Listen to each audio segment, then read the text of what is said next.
Las apariciones marianas en Akita, Japón, cumplen 50 años con la guillotina del Vaticano Bergogliano sobre su cabeza apocalíptica. No lo olvidemos, ¿eh? Pues el demonio tienta, sí, seduce, sí, confunde, sí, pero quien consiente es el hombre, ¿eh? Es cierto que la acción demoníaca viene siendo muy potente y de eso también nos advierte la Madre de Dios. Pero por ello mismo más debemos resistir y combatir con la oración y las mortificaciones, ¿no? Y bueno, pues tremendamente triste y actual es la advertencia actual, tristemente actual, la advertencia que nos hace María Santísima en ese mensaje de que en la Iglesia son muchos los que entran en compromiso con el mundo. Ahí tenemos el apoyo, Arturo, de buena parte de la jerarquía a la anticrística Agenda 2030. Es decir, prefieren quedar bien con el mundo enemigo de Cristo que ser fieles a Dios, porque supone evidentemente una traición a Cristo y un abandono del rebaño, al que se deja a merced de los lobos. Bueno, eso sí.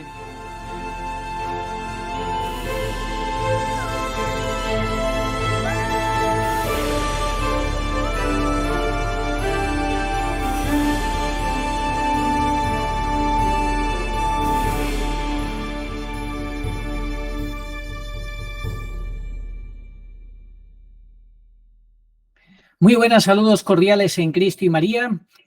Vamos a tener hoy una charla muy interesante con Pablo González y no de un tema cualquiera, de las apariciones marianas en Japón hace ahora justamente 50 años en este año 2023 y por eso Pablo González nos ha preparado pues un programa muy interesante. ¿Cómo estás, Pablo? ¿Qué tal, Arturo? Muy bien. ¿Y tú? Pues yo con muchas ganas de que nos cuentes porque ha salido este observatorio de fenómenos marianos, místicos, donde parece ser que quieren combatir a la Santísima Virgen María, quieren matar la profecía, pues Sí. es necesario salir al paso, ¿verdad? Es necesario salir al paso y bueno, y este evento del 50 aniversario pues nos va a dar la oportunidad de, bueno, de poner las cosas negro sobre blanco respecto a que no se debe, ni se puede, ni se tiene ningún derecho a callar la boca a la reina de los profetas en la medida además en que se trata, en este caso además, de apariciones formalmente reconocidas por la Iglesia. Así es. Pues entonces vamos a entrar ya en materia. 50 años se cumplen este año 2023 de que la Santísima Virgen María se apareció sorprendentemente en Japón de una manera muy, muy llamativa, que, que además estamos hablando de una imagen que luego está vinculada también a Nuestra Señora de todos los pueblos, de alguna manera, ¿no? Sí, está vinculado, lo vamos a ver, porque se trata de una reproducción precisamente con rasgos orientales que hace un escultor budista, lo vamos a ver.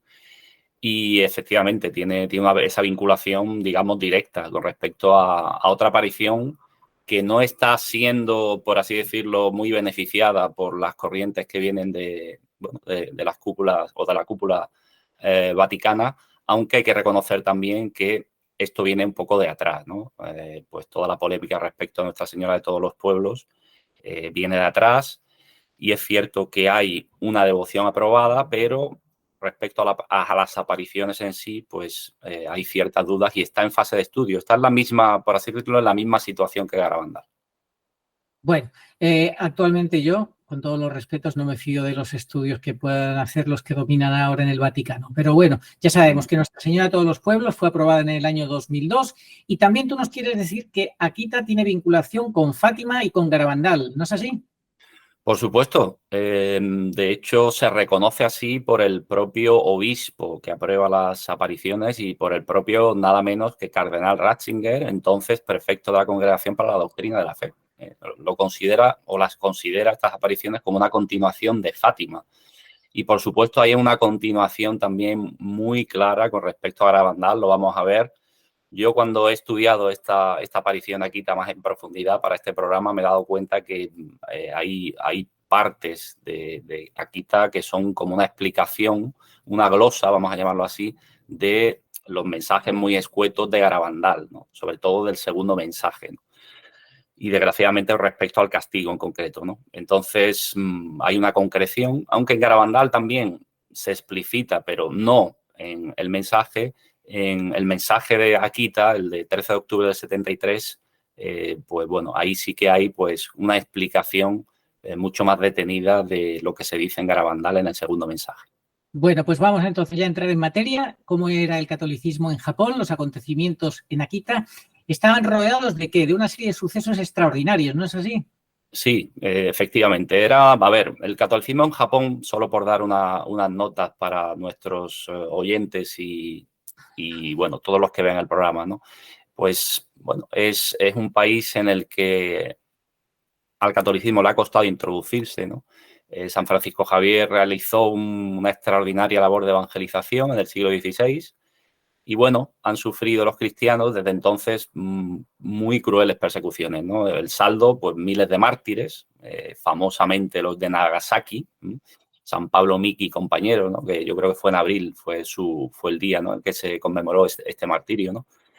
Fueron a finales del 16 estos martirios, ¿no? Y, de hecho, Akita, que es una población situada aproximadamente a 200 kilómetros al norte de Tokio, tuvo también sus mártires de la verdadera fe, en concreto en 1624, ¿no?, cuando en medio de una feroz persecución contra los católicos, el hijo de un señor feudal de la región mandó quemar vivos a 32 cristianos, ¿no? En cualquier caso, sabemos que la mayoría de los católicos de Japón viven hoy en Nagasaki y en alrededores, y que en la década de los 20 del siglo pasado evangelizó esas tierras nada menos que el padre Maximiliano Kolbe, San Maximiliano Kolbe. Actualmente, como en los países occidentales, pues el catolicismo en Japón también es víctima de todo el proceso de secularización que está sufriendo nuestra religión. Y, bueno, pues un poquito al hilo de este fermento de catolicismo en Akita que dejaron esos mártires, ¿no?, y que dejó esa semilla de San Francisco Javier. En Akita, hoy en la ciudad hay un convento, que es el de las Siervas de la Sagrada Eucaristía, y allí hay una religiosa a quien se le manifestó la Santísima Virgen, y ahí empieza todo, ¿no? Tenemos que empezar con la historia de la hermana Inés Katsuko Sasagawa, nacida en 1931. Pues sí, Pablo, muy interesante que nos empieces por hablar de la vidente, de esta hermana que nació en 1931, ya pues está acercándose a los 100 años. Esta hermana que además ya luego no sé si nos comentará seguramente que también salió a finales del año 2019 para alertar de que había que hacer mucha penitencia. Curiosamente, justo antes de que empezara lo que empezó posteriormente con lo que ya todos sabemos, esa falsa pan y lo que sigue, ¿no? Efectivamente, tal cual. Ya lo avisó y, bueno, lo que ella dice va en la línea pues del propio mensaje, como vamos a ver. Efectivamente, en 2019 ella tiene un mensaje que nos transmite, que la autoriza el superior a transmitirnos y que va en perfecta línea y coherencia con lo que es el mensaje de Akita en general. Bueno, pues háblanos de la vidente, por favor. ¿Cómo surgió todo? ¿Cómo era ella, su historia? Pues sí, mira, la vidente Inés Sasagawa nace, como he dicho, en 1931, y cuando comienzan los hechos de Akita, la hermana Inés tiene algo más de 40 años. Ella desde muy pequeña, pues, y como consecuencia de una mala práctica en una operación de apendicitis, sufre enfermedades y tiene que someterse y soportar muchas operaciones e internamientos en el hospital. De hecho, durante una década está paralítica incluso, ¿no? En este tiempo empieza a investigar sobre el cristianismo gracias al influjo benéfico de una religiosa que la cuidaba. Con 25 años se convierte al catolicismo e ingresa más tarde en la vida religiosa. En cualquier caso, era de naturaleza enfermiza y ya en mayo de 1973, estando en el convento, pierde de improviso la audición y se le diagnostica sordera incurable. Será ese mismo año, 1973, es decir, hace 50 años justos, cuando Sor Inés, a pesar de la sordera, escuchará la voz de la Santísima Madre. Sin embargo, como había ocurrido en Fátima y también en Garabandal, también en Akita hubo una visita angélica que preparó la manifestación de la Virgen. En ese sentido van en paralelo, ¿no? La visita angélica previa a la manifestación de la Virgen.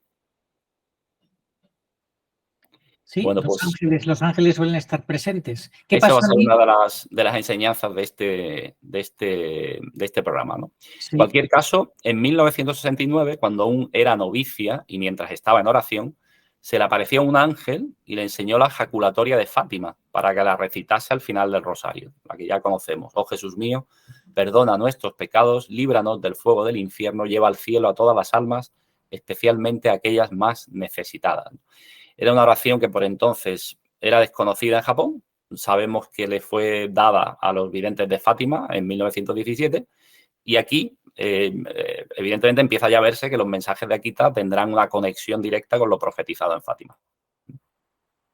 Bueno, ¿cómo va a ser la aparición, la primera aparición, ¿no? Bueno, pues la primera aparición tiene lugar en un contexto eucarístico y empieza el 12 de junio de 1973 a las 8:30 de la mañana, cuando la hermana Inés, entrando en la capilla conventual para adorar al Santísimo, percibe una luz misteriosa que sale del sagrario. La hermana escribe en su diario: de pronto una luz deslumbrante salió del Santísimo Sacramento.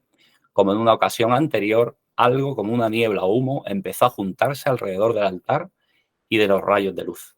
Entonces apareció una multitud de seres semejantes a ángeles que rodearon el altar en dirección a la sagrada hostia. El resplandor de la hostia era tal que no podía mirarla directamente. Cerrando los ojos, me postré instintivamente. Y bueno, yo aquí, leyendo esto, he anotado que a mí me recuerda mucho esta narración a la de André Froissart en su famoso libro Dios existe, yo me lo encontré, ¿no? Espero que algún día lo comentemos, ¿no? Porque tiene unas características muy similares, ¿no? Lo que ve la hermana, ¿no? Con lo que ve André Froissart, por entonces ateo, al entrar en una capilla de adoración perpetua, ¿no? Bueno, pues hay un dato importante en esta narración y es que junto al sagrario de la capilla hay una estatua de madera de la Santísima Virgen.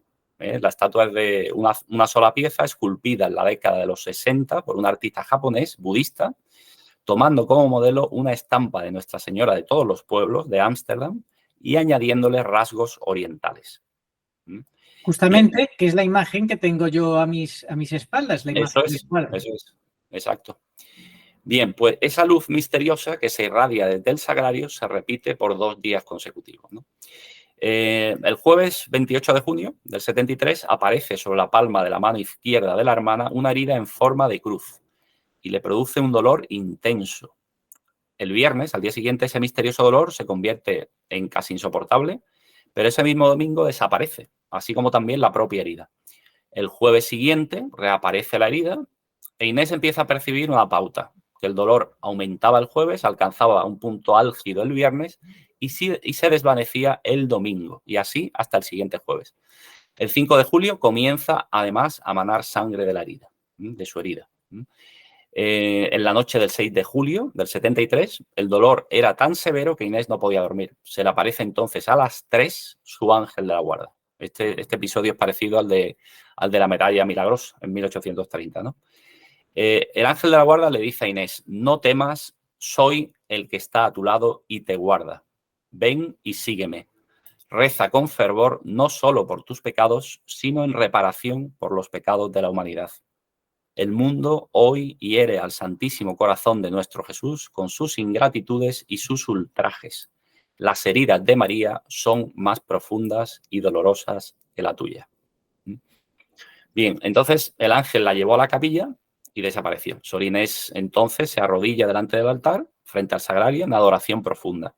Luego ve transformarse la estatua de la Santísima Virgen, que recordemos representa a la imagen de Nuestra Señora de todos los pueblos. Está en la misma capilla y esa imagen se vuelve viva y luminosa. Entonces escucha una voz dulce y misteriosa proveniente de la estatua. Sor Inés era sorda, pero de una manera milagrosa recibe un primer mensaje de la Virgen. Si quieres, Arturo, léelo tú. Sí, dice la Virgen: hija mía, mi novicia, has sido muy obediente al desprenderte de todo y seguirme. La enfermedad de tu sordera te hace sufrir. Ten la seguridad de que sanarás. Sé paciente. Esta es la última prueba. La herida en la mano. ¿Te duele? Ora en reparación por los pecados de la humanidad. Todas las religiosas que están aquí son preciosas para mí. ¿Rezas de todo corazón la oración de las siervas de la Eucaristía? Recitémosla juntas. Ora mucho por el Papa, los obispos y los sacerdotes. Desde tu bautismo has rezado fielmente por ellos. Continúa haciéndolo. háblale a tu superior, el obispo, de lo que te he dicho hoy y obedécele en todo lo que te diga. Así es. Bueno, pues por la mañana del día siguiente, el 7 de julio, las religiosas ven que de la mano derecha de la estatua efunde sangre. La herida es similar a la de Sor Inés y el fenómeno permanece hasta el 29 de septiembre. El 25 de julio, el obispo de Niigata, la diócesis donde se encuentra Akita, Monseñor Juan Shohiro Ito, llega hasta el convento para verificar el sangrado de la estatua. El jueves 26, el dolor en la mano de Sor Inés es insoportable, mientras que la de la estatua también sangraba. Sor Inés no podía dormir y antes del amanecer se fue a la capilla. Allí escucha de nuevo la voz del ángel. Si quieres, Arturo. Sí, tus sufrimientos terminarán hoy. Atesora con mucho celo el recuerdo de la sangre de María y grábalo en tu corazón. La herida de María tiene un significado muy profundo. Ha sido hecha para obtener vuestra conversión, para implorar la paz, para reparar las ingratitudes, ofensas, ultrajes e injurias que Dios recibe. Así como con la del Sagrado Corazón, tened en gran estima la devoción a la preciosísima sangre de Cristo. Reza en reparación por los pecados de todo el mundo. Dile a tu superior que la herida sangra hoy por última vez. Tu dolor también terminará hoy. Dile todo lo que ha ocurrido hoy. Él comprenderá inmediatamente. Haz lo que él te diga. Así es, pues cuando Sor Inés dejó de escuchar la voz del ángel, el dolor había efectivamente desaparecido y de la herida no quedaba ni rastro. También la estatua dejó de sangrar, pero la herida en la mano permanecía, no obstante, visible. Luego ya el 3 de agosto de 1973, primer viernes de mes, recibe el segundo mensaje de la Virgen. Hija mía, mi novicia, ¿amas tú al Señor? Si tú amas al Señor, escúchame bien lo que te voy a decir y transmítelo a tu superior. Muchas personas en el mundo afligen al Señor. Yo deseo que haya almas que lo consuelen, para aplacar la ira del Padre de los cielos. Mi hijo y yo deseamos almas que hagan reparación a través de sus sufrimientos y de su pobreza, por los pecadores y los ingratos. Con mi hijo he intervenido en muchas ocasiones para aplacar la ira del Padre que no inflinja un gran castigo sobre la humanidad.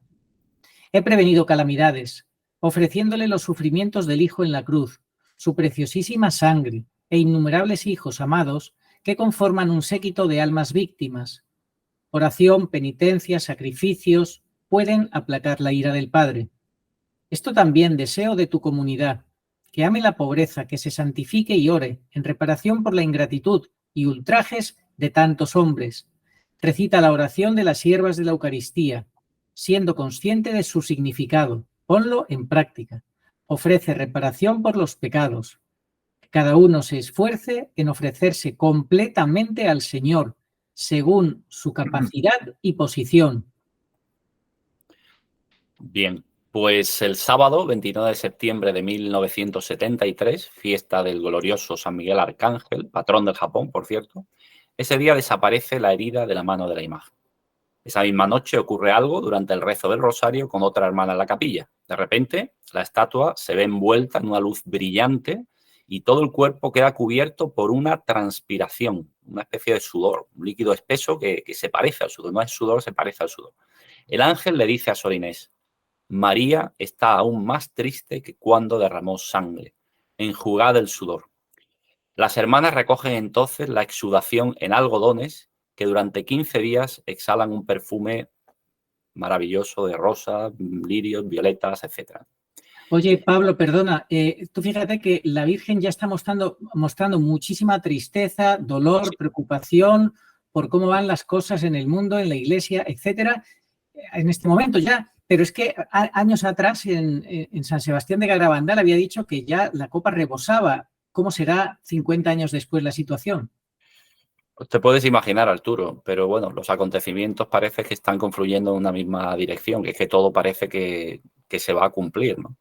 Entonces, bueno, pues a nosotros ¿qué nos queda? Pues evidentemente, por lo que dice la Virgen, oración, penitencia, sacrificio, ¿no? Es que no hay otra porque el mundo ha ido a peor desde entonces, qué duda cabe.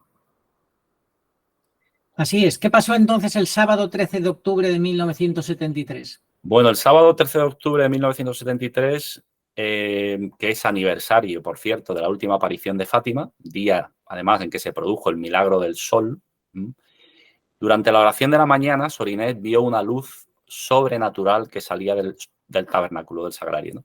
Al mismo tiempo, la estatua de la Virgen comenzó a desprender una dulce fragancia que inundó la capilla.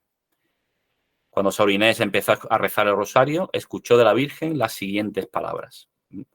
Y aquí, bueno, vas a leer el mensaje, Arturo, pero son palabras bastante duras. Hay que advertir a nuestros videntes, ¿no? Oyentes. Y bueno, tengo un libro en inglés sobre apariciones marianas que espero que un día se traduzca al español, ¿no? Y por estas palabras yo creo que el título que le da a la aparición de Akita este autor es el de la Madonna apocalíptica. Así que, bueno, adelante con el mensaje, Arturo.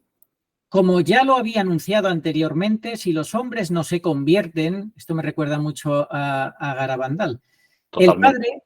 el Padre dejará caer sobre toda la raza humana un gran castigo. Será un castigo mayor que el diluvio, algo que nadie jamás ha visto. Caerá fuego del cielo y aniquilará a una gran parte de la humanidad, tanto a buenos como a malos. No se librarán ni sacerdotes ni fieles. Los supervivientes estarán tan desolados que envidiarán a los muertos.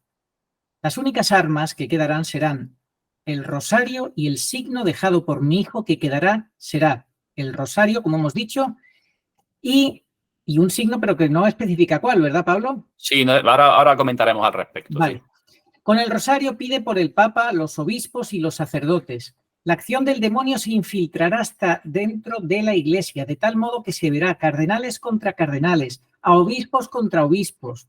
Los sacerdotes que me veneren serán menospreciados y combatidos por sus hermanos. Iglesias y altares serán saqueados. La Iglesia estará llena de aquellos que acepten compromisos con el mundo, ¿se entiende? Y el demonio logrará que muchos sacerdotes y consagrados abandonen el servicio al Señor. La pérdida de tantas almas es el motivo de mi tristeza. Si los pecados aumentan en número y gravedad, no habrá más perdón para ellos. Con valor, transmite este mensaje a tu superior. Bueno, ¿cómo se te queda el cuerpo, Arturo? Bueno, pues que más clara no puede ser la Virgen. Claridad total. Claridad total, ¿no?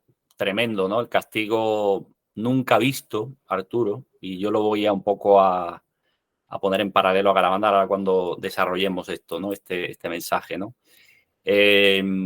Bueno, cardenales contra cardenales, obispos contra obispos, producto de la acción del demonio que se infiltrará hasta dentro de la Iglesia.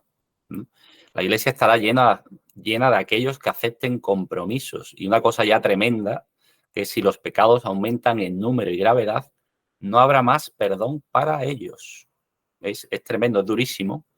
Es un mensaje durísimo y, bueno, no me extraña que este autor le llame la Madonna apocalíptica, ¿no? Sí, porque tú fíjate, Pablo, eso que se tanto dice, la misericordia de Dios es infinita. Bueno, Dios es infinito. Lo de la misericordia que es infinita, eso hay que entenderlo bien, porque es peligroso también, porque nosotros tenemos nuestros límites a la hora de recibir la misericordia de Dios. Efectivamente, y lo vamos a ver. Hay un gran autor de la Iglesia. Ahora hablaremos de eso cuando desarrollemos el mensaje, como digo, ¿no? Que es bastante duro y se te queda, bueno, te quedas un poco lacio. Oye, y la voz le añadió algo más, ¿no? Sí, le añadió de manera muy familiar: ¿deseas pedirme alguna cosa? Hoy es la última vez que tú me escucharás hablarte de viva voz. En adelante, tú obedecerás a mi enviado y a tu superior. Y añade: reza mucho el rosario. Solamente yo puedo aún salvarles de las calamidades que se acercan. Aquellos que ponen su confianza en mí serán salvados. Un año después, el 13 de octubre del 74, mientras saluda al Santísimo, Sor Inés es sanada instantáneamente de su sordera. Es una recuperación que le dura 6 meses, luego vuelve a estar sorda y Dios le pide que haga el ofrecimiento de ese sacrificio. Luego, otra cosa: desde el 4 de enero del 75 hasta el 15 de septiembre de 1981, la estatua lagrima un total de 101 veces. Entre los numerosos testigos presentes se encuentran el obispo Ito y el alcalde budista de Akita. Monseñor Ito, santo obispo, creo que está en proceso de beatificación, no estoy seguro, pero me suena haberlo leído en algún lado, hace analizar la sangre y las lágrimas por una reputada universidad de Japón. Este análisis se lleva a cabo verificándose que la sangre es humana, del grupo AB, es decir, el mismo grupo que aparecen en la sábana santa y en los milagros eucarísticos que han sido analizados científicamente, ¿no? Y que también las lágrimas son del mismo origen humano y están mezcladas con sudor. Nombra además una comisión de teólogos y científicos para investigar la verdad acerca de Akita. Por su parte, los médicos reconocen la salud mental y el equilibrio psíquico de Sor Inés. En 1981, el cielo da una potente señal acerca de la autenticidad de los acontecimientos de Akita, donde, y esto hay que recordarlo e insistir, se adora el Santísimo Sacramento por parte de las siervas de la Eucaristía y se venera una imagen de María como corredentora, medianera y abogada, que es la de la estatua milagrosa. En ese año, la señora Chung de Corea, enferma de un cáncer de cerebro en fase terminal, mientras reza frente a la estatua de la Virgen de Akita, es sanada total e instantáneamente. Curación no explicable de manera natural, que es confirmada por el doctor Tong Woo Kim del Hospital de Seúl. El 8 de septiembre del 81, que es el día en que la Iglesia conmemora el nacimiento de María, la Santísima Virgen explica a la vidente el porqué de ese número, de las 101 lacrimaciones. Arturo, si lo quieres leer. Sí, dice así. Así como el pecado vino al mundo a través de una mujer, del mismo modo es a través de una mujer que la salvación ha venido al mundo. El 0 entre los dos 1 significa Dios es eterno. El primer 1 representa a Eva. El último me representa a mí. Así es. En 1982, Sor Inés sana definitivamente y para siempre de la sordera, que era incurable y absoluta. Y es por un milagro de la Eucaristía, porque fue en el último domingo del mes de mayo, día de Pentecostés, hoy estamos en Pentecostés, durante la bendición con el Santísimo Sacramento. Es decir, la bendición del Santísimo Sacramento le trae a ella el regalo de la curación definitiva de la sordera. Bueno, pues el obispo Ito, que sigue muy de cerca, entre tanto, todas las manifestaciones y mensajes, después de un minucioso estudio, se convierte en defensor de Akita, al punto de enfrentarse, como no, a la oposición de otros obispos japoneses y a las reticencias de Roma. Bueno, pues además, antes de retirarse por haber alcanzado el límite de edad, después de largas investigaciones y prolongadas consultas con la Santa Sede, Monseñor Juan Shohiro Ito, obispo de Niigata, formalmente declara en su carta pastoral de 22 de abril de 1984 lo siguiente. Estos hechos, comprobados después de 11 años de estudio, los declaro innegables, afirmando que el mensaje de Akita es la continuación del mensaje de Fátima. En consecuencia, autorizo la veneración de Nuestra Señora de Akita. Y en junio de 1988, el prefecto de la Sagrada Congregación para la Doctrina de la Fe, cardenal Joseph Ratzinger, emite un juicio definitivo sobre los hechos de Akita y su mensaje como confiables y dignos de ser creídos. Bueno, pues más claro no se puede decir, con más contundencia. El mensaje de Akita es continuación del mensaje de Fátima y estos hechos comprobados después de 11 años de estudios, 11 años de estudios está bien, los declaro innegables, no se pueden negar. Bueno, pues todavía tendremos que esperar a que estos personajes que se han inventado ese observatorio se atrevan a decir algo. Pues sí se van a atrever, ya verás cómo se atreven. Se atreven. Se van a atrever porque evidentemente, en fin, se ha lanzado el globo sonda, más que globo sonda, es una declaración de intenciones, Arturo. Pero bueno, sí. vamos a hablar después de eso. Sí, después hablaremos de eso. Yo lo definí como una declaración de guerra contra la Virgen. Pues sí, te aproximas a la realidad, creo yo. Bueno, pues vamos a destacar, Arturo, tras, en fin, esta narración bastante pormenorizada de lo que fueron las apariciones y los mensajes, vamos, como hicimos en Garabandal, a destacar una serie de puntos doctrinales que creemos que nuestros oyentes deberían tener en cuenta, ¿vale? Que es muy importante entresacar el jugo de estas apariciones y qué es lo que el Señor, a través no solo del mensaje, sino a través de los diferentes aspectos que rodean y circunstancias que rodean la aparición, nos quiere enseñar. Bueno, pues yo el primer punto que he destacado es en que hay que insistir mucho, y sabes que hemos hecho programas de esto, sobre la importancia de los ángeles en la vida del cristiano. Y cómo el ángel de la guarda nos dice a cada uno, como le dijo a Sor Inés. Es decir, lo que le dice a Sor Inés nos lo dice a cada uno de nosotros. Vamos a tenerlo en cuenta, Soy el que está a tu lado y te guarda.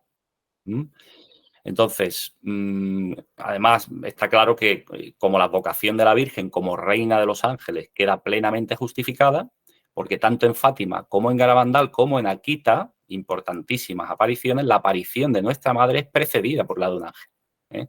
Es decir, que está claro que la Virgen, el título de reina de los ángeles, no es por casualidad. O sea que el primer punto, la importancia de los ángeles. El segundo punto podemos decir que es la insistencia en la reparación de los pecados. Explica eso, por favor. Sí, por supuesto. Esto es muy, muy importante y nos vamos a detener porque le dice varias veces, tú lo has leído, ora y repara, ¿no? La reparación de los pecados. A ello alude tanto el ángel como la Virgen, ¿no? A ver, entre todas las cosas terribles, es cierto que también nos dice algo consolador, ¿no? Ella, la Santísima Virgen, tiene el poder dado por Dios de salvarnos si confiamos en ella y hacemos lo que nos pide. Y bueno, ¿qué es lo que nos pide? Pues nos pide rezar mucho rosario, hacer penitencias y sacrificios e ir al signo de su hijo.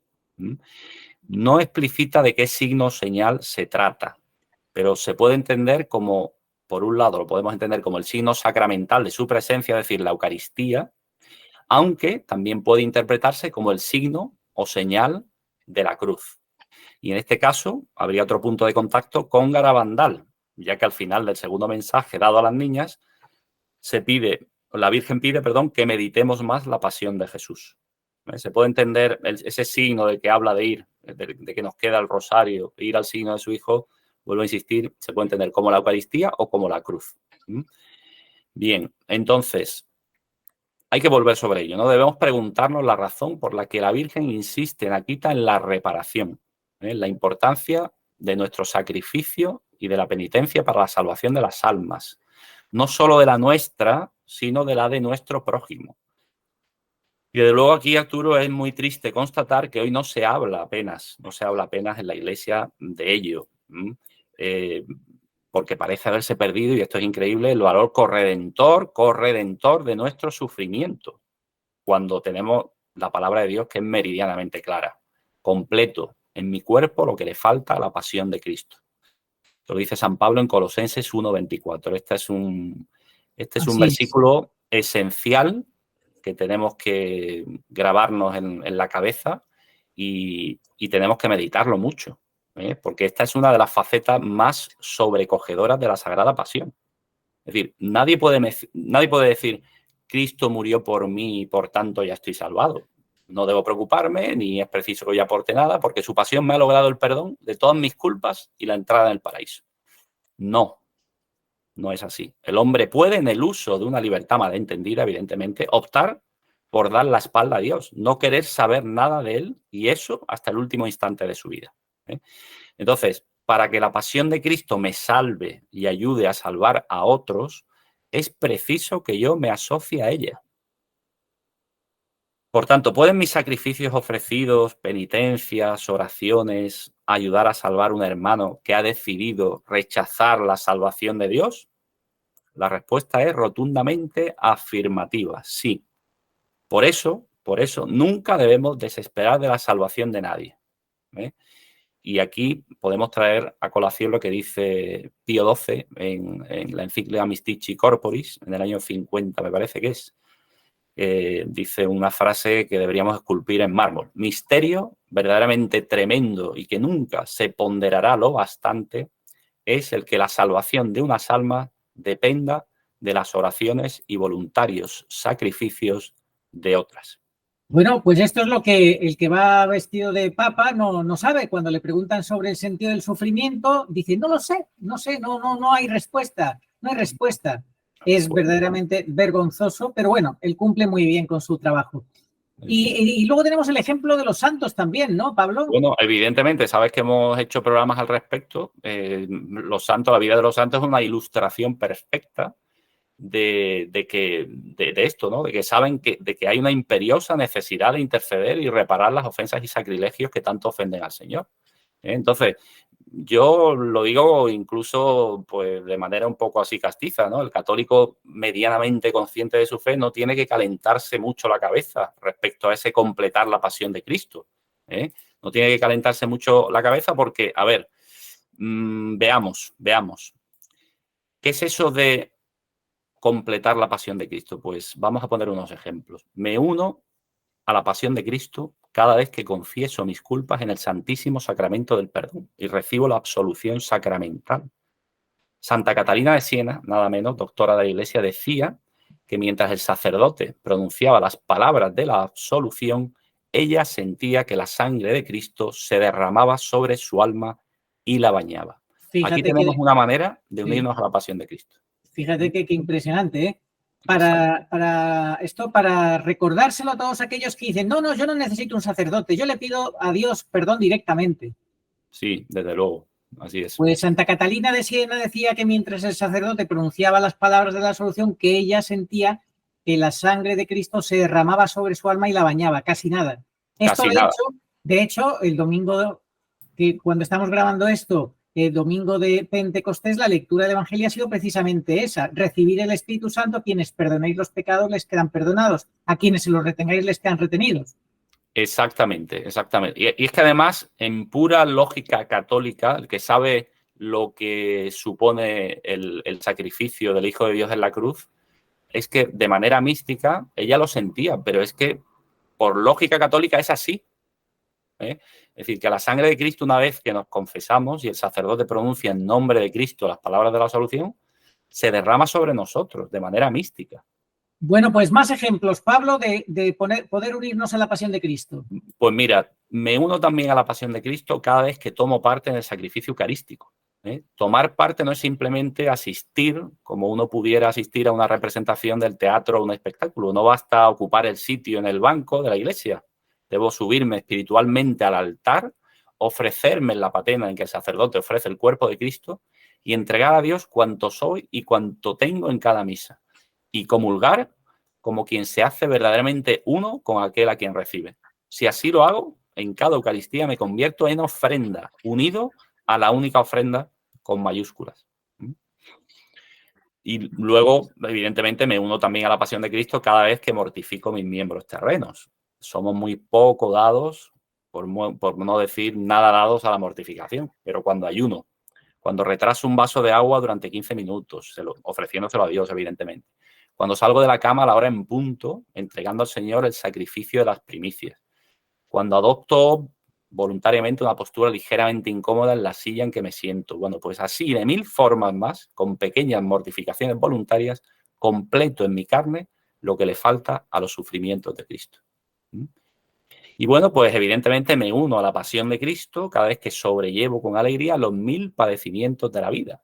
Cuando procuro no quejarme del calor ni del frío, cuando sonrío ante una persona cargante, pesada, cuando trato de que no se note un dolor de cabeza, unas molestias de estómago, al revés, les pongo una sonrisa, cuando perdono de corazón a quien me ha hecho daño, etcétera, etcétera, etcétera. No es tan difícil unirse a la pasión de Cristo y completar en nuestra carne lo que le falta a la pasión de Cristo. Bien, pues entonces puedo decir, como el apóstol, que completo en mi carne lo que le falta a los sufrimientos de Cristo. Y si todo ello además lo hago en gracia de Dios, la pasión que Cristo padeció por mí no habrá sucedido en vano. ¿Cómo podemos resumir esto tan importante, Arturo? Pues bueno, pues que no es que el sacrificio del Señor haya sido insuficiente para nuestra redención, sino que el mismo Dios ha querido que nosotros nos asociemos a la pasión del Hijo con nuestros sufrimientos a Él ofrecidos y así cooperemos en la redención de los demás. Es decir, nos volvamos corredentores. Porque así como el pecado de Adán nos volvió pecadores a todos, de igual modo la salvación obrada por Cristo en el ejercicio de nuestra libertad nos puede volver salvadores con Él y por Él. Está clarísimo que la Virgen es corredentora y ella viene para que tomemos muy en serio nuestro papel junto con ella para colaborar en la salvación. Efectivamente, y para colaborar en la salvación también es muy importante otro punto doctrinal de Akita, que es la llamada universal al arrepentimiento y a la conversión. Aquí en perfecta continuación con Garabandal, la Madre de Dios nos está diciendo que ya estamos en los últimos avisos y hay algo, como he dicho antes, muy duro a este respecto del mensaje. Si los pecados aumentan en número y gravedad, no habrá más perdón para ellos. Entre comillas, repito, si los pecados aumentan en número y gravedad, no habrá más perdón para ellos. ¿Ha aumentado, Arturo, los pecados en número y gravedad desde el 73? Sí. Pues muchísimo, muchísimo. Hay que tener mucho temor, ¿no? de esto, porque ojo al dato, ¿eh? Ojo al dato. Probablemente se está refiriendo a pecados contra el Espíritu Santo, ¿no? Bueno, pecado contra el Espíritu Santo, que de tontería digo, ya de por sí no tiene perdón. Bueno, pues aquí evidentemente uno puede perfectamente preguntarse, ¿no es Dios infinitamente misericordioso y no está deseando siempre perdonar? No nos podemos extender, pero yo voy a dar un consejo a nuestros oyentes. Que escuchen o lean un sermón del gran doctor de la Iglesia, el príncipe de los teólogos, mejor dicho, de los teólogos morales, príncipe de la teología moral, que es San Alfonso María de Ligorio. Un sermón que se titula Sobre el número de pecados más allá de los cuales Dios no perdona más. Ahí queda eso para que lo lean. Sí, yo siempre, esto me ha preocupado a mí mucho, este tema, porque resulta que se habla que Dios es infinitamente misericordioso, pero se olvida este sermón. Efectivamente, y hay que leerlo. Yo aconsejo que lo lean. Aconsejo que lo lean, que lo busquen en internet, si tienen, en fin, algún libro o el libro de un sermonario de San Alfonso María, pues lo podrán encontrar porque es un sermón muy, muy conocido. Luego, Bueno, otro... sí, sigue. Nakita también la Eucaristía, ¿por qué le da importancia? Sí, a ver, está claro que es un punto doctrinal muy relevante de Akita, que es la importancia de la Eucaristía, ¿no? Todas las manifestaciones se dan en un contexto eucarístico. La gloria oculta de Dios en el Santísimo Sacramento, que se hace manifiesta además con multitud de ángeles adorando la Sagrada Forma. El gesto espontáneo en adoración de la vidente, que además pertenece a las siervas de la Sagrada Eucaristía. Su curación definitiva al recibir la bendición del Santísimo, la oración de las siervas, a la que la Virgen le da una gran importancia, etc. Bien, estos signos, es un punto doctrinal también, estos signos de sangre, sudor y lágrimas que tenemos en esta estatua, ¿no? Primero es la sangre, luego es el sudor, luego la estatua lágrima, bueno, pues son signos de sufrimiento y preocupación de la Virgen por sus hijos, porque sus llamadas no se escuchan.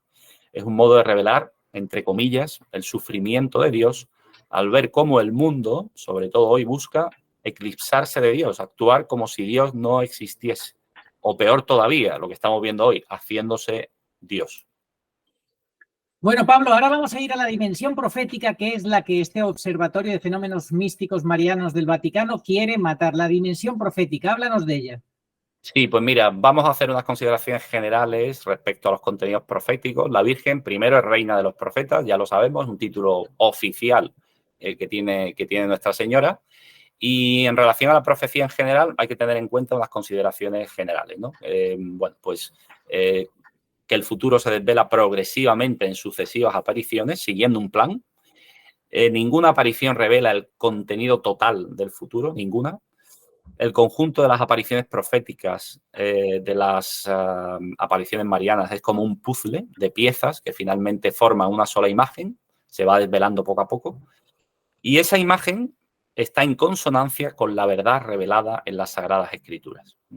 Entonces, ya en relación un poco a lo que es el mensaje de 13 de octubre de 1973, que es el que tiene más carga profética, ¿no?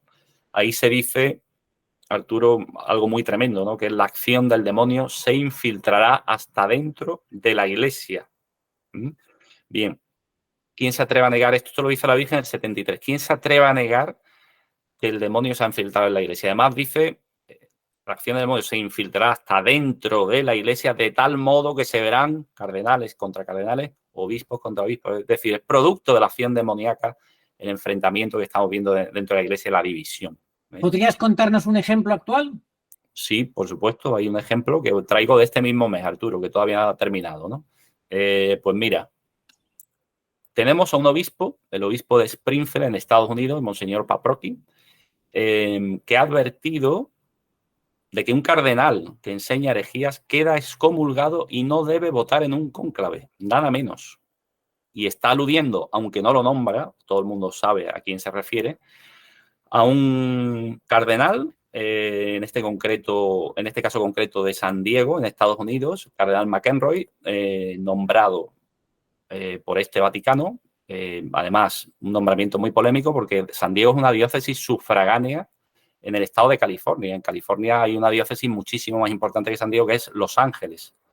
En Los Ángeles el obispo, el arzobispo, no ha sido nombrado cardenal y sin embargo sí lo ha sido este McElroy, que es un nombramiento bien reciente.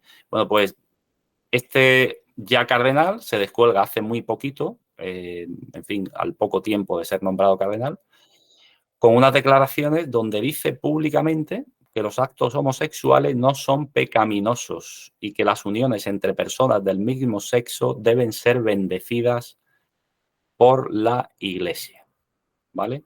Entonces, aquí hay un enfrentamiento absolutamente directo entre, cumpliendo la palabra o la profecía de Akita, ¿no? Entre dos obispos, uno de ellos cardenal, pero bueno, el cargo de obispo es para el que le nombra en primer lugar, evidentemente, el Vaticano, respecto a un punto de doctrina esencial, que es la pecaminosidad de las relaciones homosexuales, que es un pecado que clama al cielo.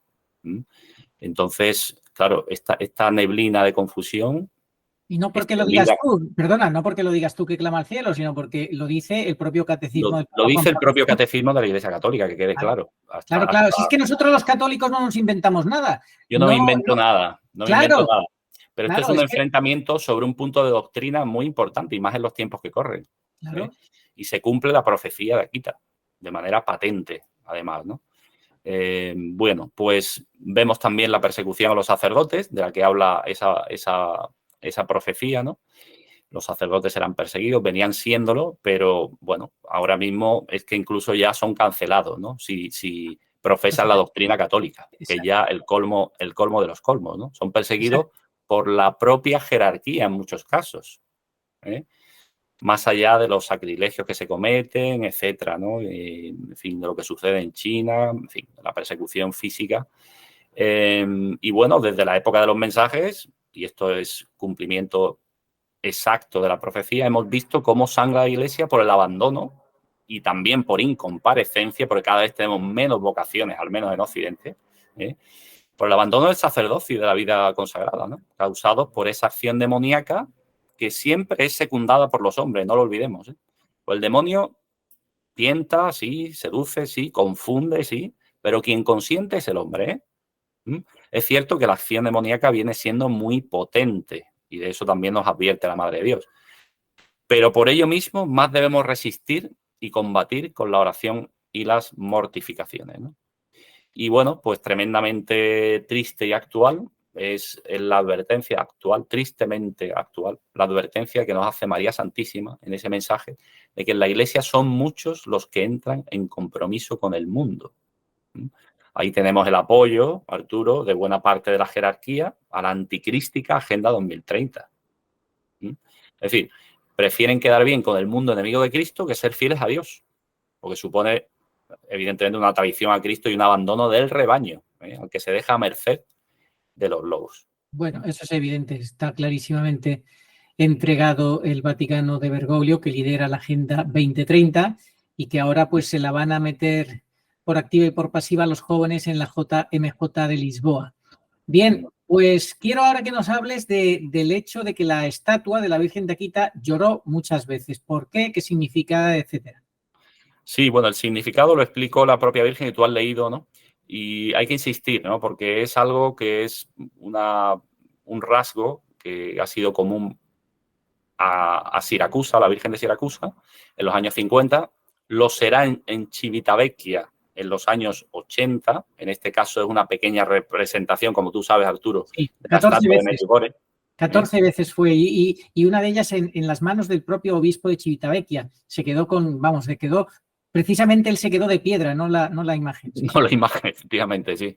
Y fueron lágrimas de sangre.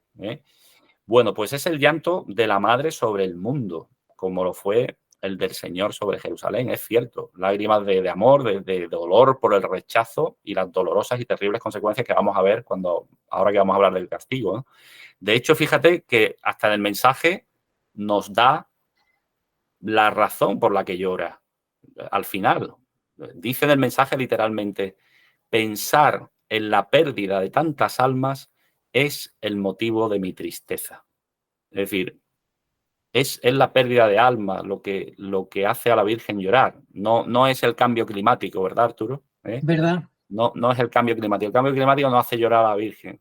La Virgen llora por la pérdida de almas, porque las almas muchas van al infierno y eso le hace llorar muchísimas veces, ¿no? Y es el motivo de su tristeza. A ver cuándo centramos de una vez el discurso. Yo se lo pido a la jerarquía modestamente desde este pequeño foro, que volvamos a pensar en el fin principal de la Iglesia, que es la gloria de Dios y la salvación de las almas. La realidad es que tú sabes que lo advirtió el Padre Pío: para cuando quieran creer en Garabandal será tarde. El Niño Jesús también se lo dijo a la vidente en Umbe: cuando quieran creer será tarde, muy similar en algunas cosas, Umbe y Garabandal. Y entonces, pues esto es lo que les pasa, que no se toman en serio los avisos de la Reina de los Profetas. Claro. Y imagínate lo que eso va a suponer. Y ya no es que no se tomen en serio los avisos, es que ya la quieren cancelar. Sí, Ya callar. le quieren callar la boca, Sí. ya le quieren callar la boca, y a este respecto vamos a hablar ahora del famoso Observatorio Mariano al que ya te has referido, en relación a este gran castigo a que alude la Virgen Santísima en un mensaje o en unas apariciones aprobadas por la Iglesia. Que no se olvide que no estamos haciendo aquí especulaciones, ni son apariciones no aprobadas ni nada. Sí. Son apariciones aprobadas por la Iglesia, respecto a las cuales se ha dicho algo absolutamente escandaloso. ¿Tú no querías leer algo también de la noche de los gritos de Garabandal? Sí, claro, es que cuando hablamos de gran castigo, del gran castigo al que la Virgen alude en Akita, además está explícitamente refiriéndose a fuego que caerá del cielo, dice la Virgen en Akita. Y esto, Arturo, como sabes, tiene una clara conexión con la visión de las niñas de Garabandal en la noche de los gritos. En el mensaje formal de Garabandal, los dos se habla de gran castigo, de castigo, gran castigo. Nos vendrá un castigo muy grande, ¿vale? Pero no se explicita ese castigo, pero sí que las niñas lo ven en la noche del 19 de junio, estoy hablando de memoria, de 1962, la famosa noche de los gritos, y que ellas explican a posteriori, ¿no? Y voy a leerlo entrecomillado, ¿no? Creo que es Loli la que lo relata, o Conchita, no me acuerdo. Vimos finalmente una multitud envuelta en llamas. Corrían a tirarse en los mares y en los lagos, pero al entrar en el agua, esta parecía hervir y en vez de apagar las llamas, era como si las hiciese arder aún más. Era tan horrible que yo pedí a la Santísima Virgen que se llevase a todos nuestros niños con ella antes de que llegase aquello. Pero la Virgen me dijo que cuando eso ocurra, todos serán ya mayores. Bien. Bueno, pues si eso ocurrió hace 50 años, ¿no? 50 en los años 60. 60, ya 60, más de 60 ya. Oye, si eso ocurrió hace 60 años y los niños ya serán mayores, mucho no puede quedar, ¿no? Desgraciadamente, si no cambiamos, no va a quedar mucho, Arturo. Bien, ese castigo por el fuego, además, parece de naturaleza similar al de Sodoma y Gomorra. Fíjate que Sodoma y Gomorra fue un castigo por el fuego. Yo el otro día veía, no sé si te lo he comentado, un reportaje en YouTube sobre un arqueólogo que estaba en bueno, lo que eran las ciudades de la Pentápolis, porque eran Sodoma, Gomorra y 3 más, ¿no? Y está en lo que hoy es esa zona absolutamente desolada, maldita, con una tierra así negruzca, en la que se da así con la mano en los taludes de tierra y salen todavía, Arturo, es impresionante, huesos humanos, ¿eh? Es una cosa. Y luego las bolas de azufre que tú puedes coger del suelo y que puedes encender todavía 4.000 años después, Arturo, lo que debió ser aquello. Sí, impresionante. Y como dices tú, eso fue un castigo local. Efectivamente, fue un castigo local. Entonces, esto nos debe hacer preguntar si ese castigo por el fuego del que habla Akita, como en Sodoma y Gomorra, no es por la extensión que estamos viendo del pecado contra natura en casi todo el mundo.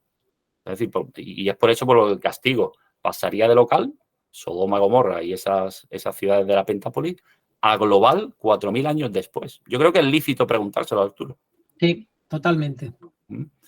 Por eso, Bueno, esto que dicen algunos de que Dios no castiga, ¿esto cómo pueden bueno, esto atreverse? aquí entra, aquí hay que entrar a saco porque es absolutamente, en fin, impresentable, ¿no? Lo que se ha dicho es muy grave, ¿no? Estas personas que dicen que Dios no castiga, yo me pregunto si han leído la Sagrada Escritura, ¿eh? Y aquí vamos ya a concretar, es inevitable referirse a estas desgraciadas declaraciones de este presidente de la Pontificia Academia Mariana, que se creó además hace muy poquito, el 14 de abril de 2023. Por eso digo que parece que lo han hecho a propósito para intentar callar a la Virgen. O sea, el 14 de abril del 2023 se crea el Observatorio para las Apariciones y Fenómenos Místicos. Y 15 días después, su presidente, Fray Stefano Cecchin, se descuelga con unas manifestaciones en mayo, o sea, en este mismo mes, donde asegura la siguiente barbaridad. Lo voy a decir literalmente, ¿vale? Porque no es ninguna glosa ni lo traigo de memoria, lo digo literalmente. Dice Fray Estéfano, las apariciones que hablan de castigos de Dios son absolutamente falsas. Esta afirmación es bueno, por decirlo de manera suave, manifiestamente errónea. Bueno, yo diría blasfema, ¿eh? Y es Blasfema. escandalosa, absolutamente. Es decir, vamos a ver, si los profetas en el Antiguo Testamento ya anunciaban castigos, y se cumplían desgraciadamente muchas veces ante la infidelidad descarada del pueblo de Israel, ahí tenemos, es que bueno, ponte a leer el libro de Jeremías, ponte a leer el libro de Isaías, sobre todo Jeremías. ¿eh? Yo me pregunto, Arturo, ¿va a hacer algo distinto la reina de los profetas cuando además nos dice, por ejemplo, el Salmo 93, el que educa a los pueblos no va a castigar? Y en el Salmo 39, tú corriges a los hombres castigando sus culpas. Pero vamos a ver, si la Biblia es una historia, se puede definir de muchas maneras, una historia de la fidelidad de Dios y de la infidelidad del hombre. Y cómo Dios se ve obligado a castigar, pero vamos, desde la primera página, como quien dice, o de los primeros capítulos del Génesis, de Adán y Eva, el diluvio universal por la maldad de la humanidad, la destrucción de Sodoma y Gomorra, el terrible castigo a Coré, Datán y Abirán por conspirar contra Moisés. Y bueno, estamos hablando del Antiguo Testamento. ¿Qué queréis? ¿Nuevo Testamento? Pues mirad los castigos del Apocalipsis. O lo que le sucede, por ejemplo, a Ananías y Zafira en Hechos de los Apóstoles. Sí, Es una cosa, es muy claro. impresentable. Entonces, va a hacer algo distinto, repito, la reina de los profetas, cuando advierte de la que se nos viene encima, como hacía Jeremías, si no cambiamos el rumbo de desprecio absoluto a la santa ley de Dios, este rumbo de odio a Dios, de rechazo absoluto de las normas morales más básicas, de la ley natural, en suma, de la apostasía en la que estamos. Es decir, es que en el siglo I, tanto del siglo I como del XXI, el ser humano caído, porque nuestra naturaleza es una naturaleza caída, sigue siendo esencialmente igual. Pecamos en las mismas cosas. Estamos tan lejos de Dios como antes. Precisamos de la gracia de Dios para ser redimidos. Pero sí hay una cosa, Arturo, que ha cambiado, ¿eh? Hay una cosa, y mucho, al menos en lo que conocemos como civilización occidental. Y es que ahora vivimos en una sociedad apóstata. No se Así, trata de que nunca haya habido el Evangelio, sino que se ha apartado del mismo. así es, así Es es. tremendo. Podemos decir que estamos en la gran apostasía bíblica predicha por San Pablo, que precede al reinado último y definitivo del anticristo. Tal cual, Arturo, y estamos en la situación que describe perfectamente San Pedro, y que se lo decía a los cristianos que se entregaban de nuevo en manos del pecado. Y cito literalmente la segunda carta de San Pedro, capítulo 2, versículo 20 a 22. Mejor les hubiera sido no haber conocido el camino de la justicia que después de haberlo conocido volverse atrás del santo mandamiento que les fue dado. Les ha acontecido lo del verdadero proverbio. El perro vuelve a su vómito y la puerca lavada a revolcarse en el cieno. Es decir, Arturo, es bastante peor haber sido cristiano y luego caer en la letrina de la condenación que no haber sido cristiano nunca. Es más, esta sociedad tiene la patética y necia pretensión de ser más humana, entre comillas, que las de épocas precedentes. Es una cosa que hace reír. Es que es reír, a ver, reír con risa amarga, evidentemente, lo cual es peligrosísimo porque se parece mucho a aquello que Cristo dijo a ciertos fariseos. Si fuerais ciegos, no tendríais pecado, pero ahora decís, vemos. y vuestro pecado permanece. Yo me pregunto, Arturo, ¿dónde hay más pecado? ¿En el occidente apóstata que rechaza el suave yugo de Cristo y que aborta a sus hijos con absoluta buena conciencia, segando vidas inocentes de la manera más cruel y cobarde posible? ¿O en los indígenas de cualquier tiempo que hacían sacrificios humanos que no conocían a Cristo?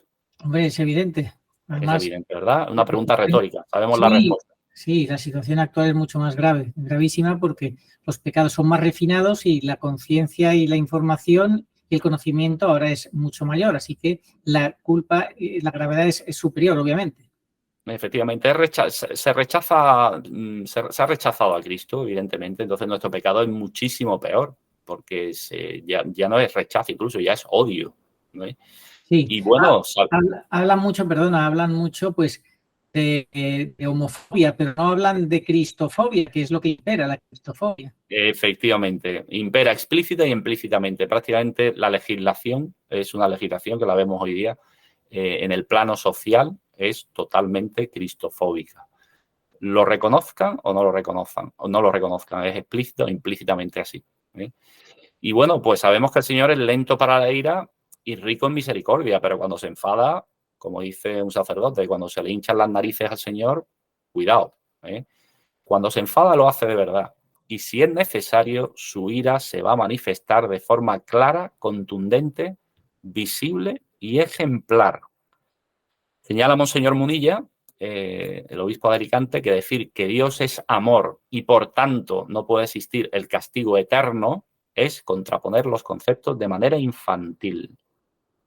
El Dios de la justicia y de la misericordia no son dos cosas, sino que se funden y son una sola. En Dios, la justicia y la misericordia no son dos, sino que se funden. Respecto al castigo temporal, eso en cuanto al castigo eterno. Y respecto al castigo temporal, ¿se puede decir que Dios no manda castigos temporales? No, no se puede decir tal cosa. En la Biblia hay pasajes muy claros donde se habla de castigos de Dios y hemos citado algunos, ¿eh?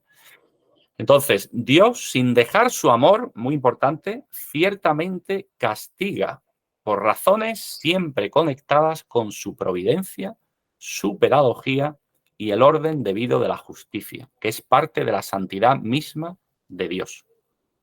Creo que, Arturo, corrígeme, hay algún versículo que dice Dios a quienes ama corrige, ¿no? O algo así. Sí, Hebreos 12.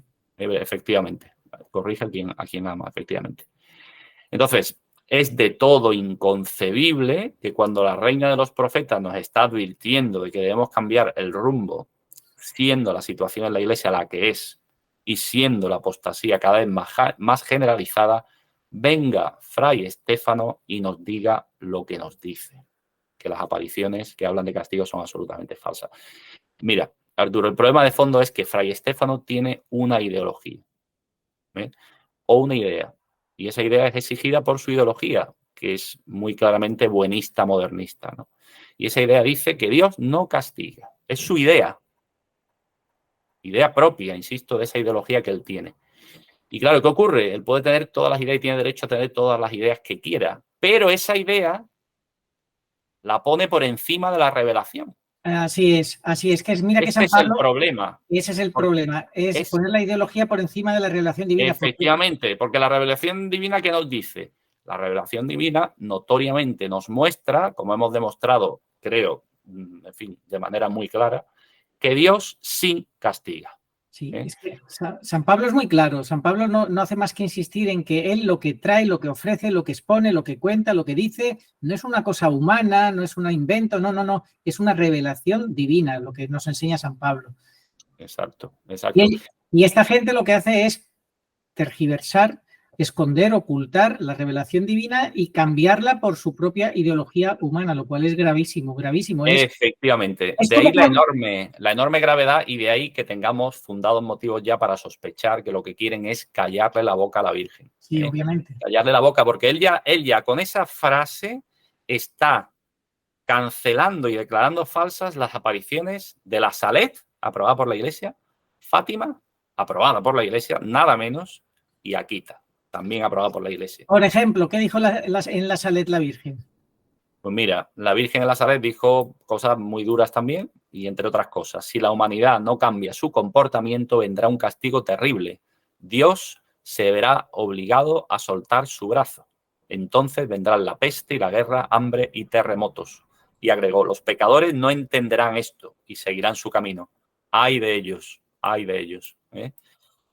¿Qué dice resumidamente en Fátima, en la tercera aparición, 13 de julio del 17? Cuando veáis una noche iluminada por una luz desconocida, sabed que es la gran señal que Dios os da de que va a castigar al mundo por sus crímenes, por medio de la guerra, del hambre y de las persecuciones a la Iglesia y al Santo Padre.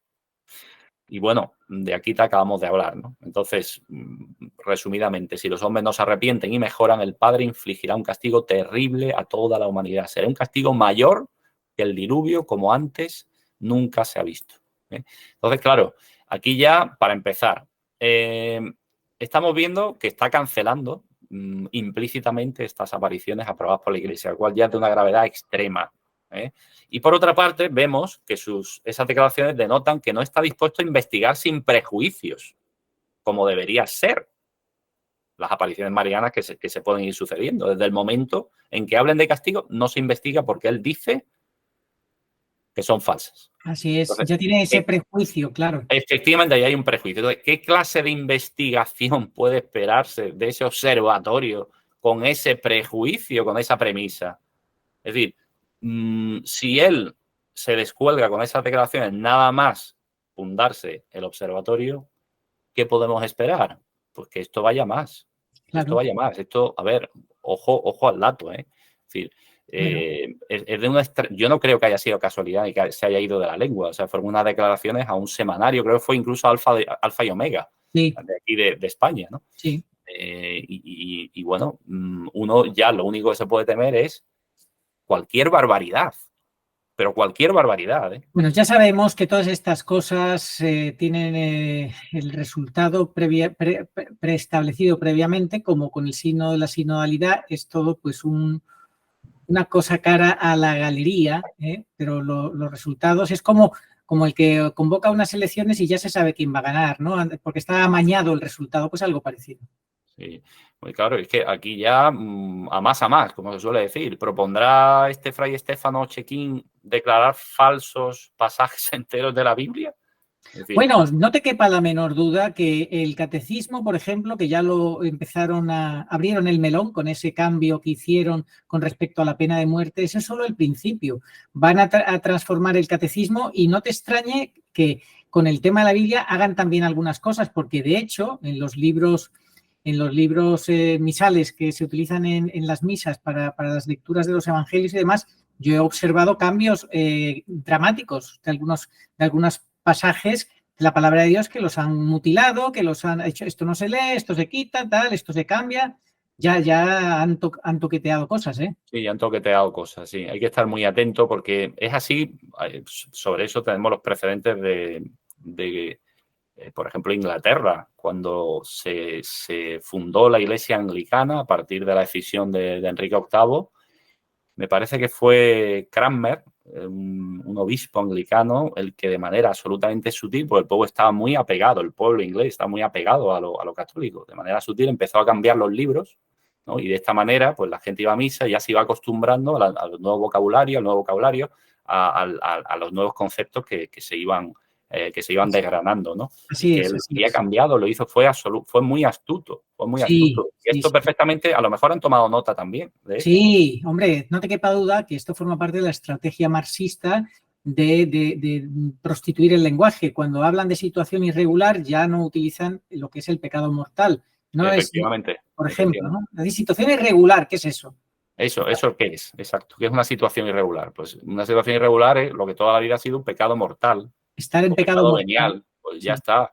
O pecado grave. Vamos a emplear la terminología de ahora, ¿vale? Oye, Pecado grave. Pero es que ya ni eso. no, ¿Por ni qué? eso. Porque ni se habla de pecado, ni se habla de purgatorio, ni se habla de infierno, ni se habla de gracia, no se habla de nada de eso. Entonces, pues, claro, Explícanos entonces cómo tenemos que entender el pecado, el verdadero castigo. Sí, esto es muy importante, ¿no? A Fray Estéfano, desde este humilde foro le decimos con toda firmeza, Fray Estéfano, El verdadero castigo no tiene que ver con el sadismo o la crueldad, sino que está relacionado con la justicia. El diccionario además define castigo, entre comillas, como pena impuesta al que ha cometido un delito o falta. El hecho de que Dios castiga, es decir, que impone penas a los culpables de pecados, es una de las verdades mejor atestiguadas en la Sagrada Escritura, tanto en el Antiguo como en el Nuevo Testamento. Pero tú sabes, no sé si recuerdas, que en febrero de 2022 el propio Bergoglio tuvo la desfachatez de decir que en la comunión de los santos cabían todos, también los apóstatas y blasfemos. Pues me temo que no. Claro, pero si este personaje dice eso, pues ya, entonces, pero y nadie dice nada y no pasa nada. Y como eso, tantas cosas, en fin, algún día eso terminará por explotar y será imposible que se pueda seguir conviviendo de esta manera. No, estoy totalmente de acuerdo. Es que tiene que explotar forzosamente, porque evidentemente no puede existir una iglesia paralela, ¿sabes? Que va adaptándose a lo mundano, va queriendo y creyendo que así, además, de manera absolutamente, en fin, ridícula, ¿no? Creyendo que así va a atraer a más gente. Sí, no, bueno, eso sería pensando bien, pero ya no. Esto lo que pasa que, bueno, se han metido dentro. San Pablo lo tenía clarísimo en el primer siglo, en el Nuevo Testamento lo dice. Avisa a los obispos que se van a infiltrar lobos para despedazar al rebaño. Entonces, bueno, ya sabemos de qué va la película. El que no lo vea, pues que se ponga gafas. Yo, si te parece, Pablo, podemos terminar dándole el protagonismo a Sor Inés. Sí, el epílogo de este programa lo va a poner, no podría ser otra, Sor Inés. 46 años después del último mensaje recibido en las apariciones de Nuestra Señora de Akita, reconocidos como auténticos por parte de la Iglesia, la vidente, hermana Inés Sasagawa, reportó haber recibido un nuevo mensaje. El domingo 6 de octubre de 2019, alrededor de las 3:30, un ángel se le manifestó y mencionó una instrucción directamente dirigida a la religiosa. Lo puedes leer si quieres, Arturo. Sí, dice así: es bueno que le diga esto a todos, cúbranse de cenizas y recen el Santo Rosario penitente todos los días. Y usted debe convertirse en una niña y ofrecer sacrificios todos los días. Pues sí, ese fue el mensaje, un poquito antes de que empezara la pandemia. Sí, esto se lo dijo el ángel a Sor Inés y Sor Inés no dudó en, después de llevarlo a la oración, decir, sí, esto lo tengo que compartir con el mundo entero, que todo el mundo se entere. Y justamente poco antes de que se desatara todo. Sí, exactamente. Ella dice que al principio sintió un poco de duda, ¿no?, de difundir el mensaje, pero al asistir a la Eucaristía notó que la liturgia 2 días después incluyó la profecía de Jonás, que pidió el arrepentimiento empleando los mismos signos pedidos por el ángel. Al sentir que el mensaje, a pesar de ser una revelación privada, no contradecía lo que Dios mismo ha comunicado reiteradamente, dio noticia del hecho. Entonces, dice, el nuevo mensaje nos pide a cada uno de nosotros rezar un rosario penitente diariamente y cubrirnos de cenizas, como lo hicieron los residentes de Nínive al escuchar la profecía de Jonás. La fecha de la nueva revelación privada de la religiosa, como ha sido notada en diversos medios de comunicación, coincidió con la apertura de la Asamblea Especial del Sínodo de los Obispos para la región panamazónica en Ciudad del Vaticano. ¿A qué te recuerda eso, Arturo? Hombre, eso me recuerda que el cielo ya sabía lo que se nos venía encima con la Pachamama. Con la Pachamama, efectivamente. Entonces, Tal cual. imagínate si había que cubrirse de cenizas, hacer reparación, penitencia. Porque, claro, abrirle las puertas a la diosa Pachamama, representación de demonios en el corazón de Roma, del catolicismo, pues eso es muy grave.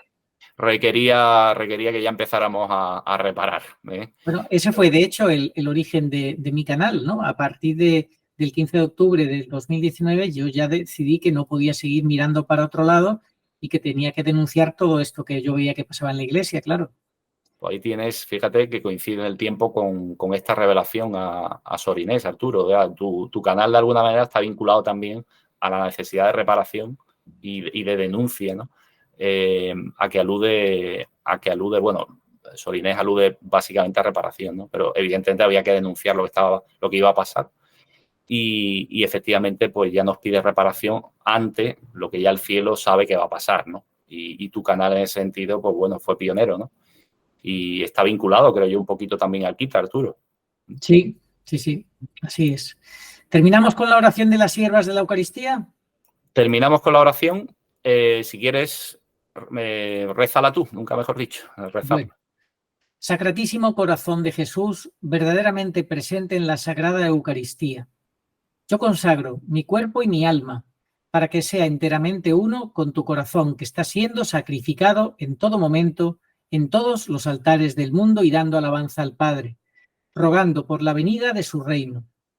Por favor, recíbeme como humilde ofrenda. Haz de mí como tú quieras para la gloria del Padre y la salvación de las almas. Santísima Madre de Dios, nunca dejes que me separe de tu divino Hijo. Utilízame como tú desees para la gloria del Padre y la salvación de las almas. Bienaventurada Madre de Dios, no permitas nunca que me separe de tu divino Hijo. Por favor, protégeme y defiéndeme como hijo tuyo. Amén. Amén. Así sea. Y bueno, pues vamos a terminar con una nota de optimismo que nos da la propia Virgen en su mensaje, Arturo, en una frase muy escueta, porque todo está dedicado a ella, evidentemente.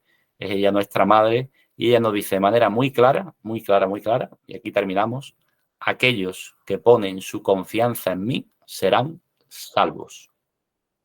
Amén. Amén.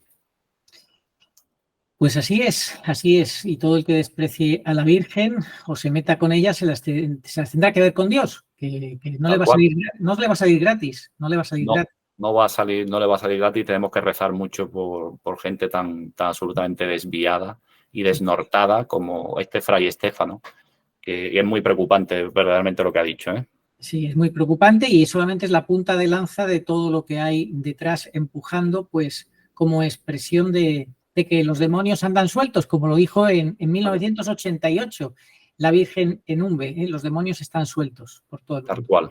Tal cual. Bueno, pues nada, Pablo, muchas gracias por el esfuerzo que has hecho, como siempre, para servir a la causa de Dios y de la Virgen, Nuestra Señora, en esta ocasión, que se cumplen 50 años, dentro de muy pocos días, ya a primeros de junio, como hemos escuchado antes, primera aparición ocurrida hace 50 años en Akita, la Virgen que no se cansa de avisar como buena madre, una madre no se cansa de esperar y bueno, nos encomendamos a Nuestra Señora de Akita.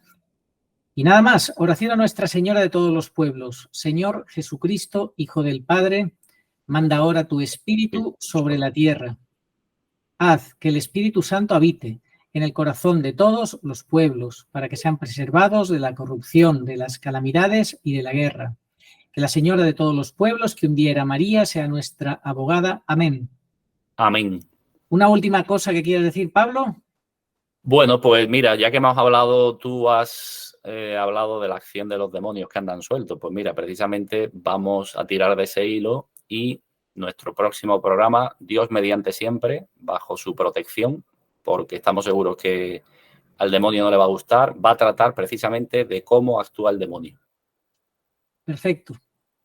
Pues sí, es que es necesario conocer, por eso aquí hemos hablado también en nuestro canal constantemente de las 6, 7, 8 estrategias masónicas que constantemente utiliza el que va vestido de blanco, unas estrategias masónicas constantes, y una vez que lo identificas y lo tienes claro, pues ya no es tan fácil que seas engañado. Bueno, Pablo, muchas gracias por todo, que Dios te bendiga, oh María sin pecado concebida. Ruega por nos que recurrimos a vos. Amén. Amén. Estamos como ovejas sin pastor, Mateo 9:36, pero Jesús cumple su promesa de no os dejaré huérfanos, Juan 14:18, y viene a nosotros en este desierto de soledad y confusión por medio de su madre, la divina pastora, nuestra Madre y Señora, la Virgen pura y dolorosa en Umbe. Ella viene para toda la humanidad. Demos gracias a Dios y tomemos en serio sus avisos y enseñanzas. Catecismo Iglesia Católica 675. Antes del advenimiento de Cristo, la Iglesia deberá pasar por una prueba final que sacudirá la fe de numerosos creyentes. La persecución que acompaña a su peregrinación sobre la tierra desvelará el misterio de iniquidad bajo la forma de una impostura religiosa que proporcionará a los hombres una solución aparente a sus problemas mediante el precio de la apostasía de la verdad. La impostura religiosa suprema es la del anticristo, es decir, la de un pseudomesianismo en que el hombre se glorifica a sí mismo, colocándose en el lugar de Dios y de su Mesías venido en carne. Al que me reconozca ante los hombres, yo lo reconoceré delante de mi Padre que está en los cielos, y al que me niegue ante los hombres, yo también lo negaré delante de mi Padre que está en los cielos. Evangelio según San Mateo, capítulo 10, versículos 32 al 33. Sí, vengo pronto. Amén. Ven, Señor Jesús. Apocalipsis 22:20.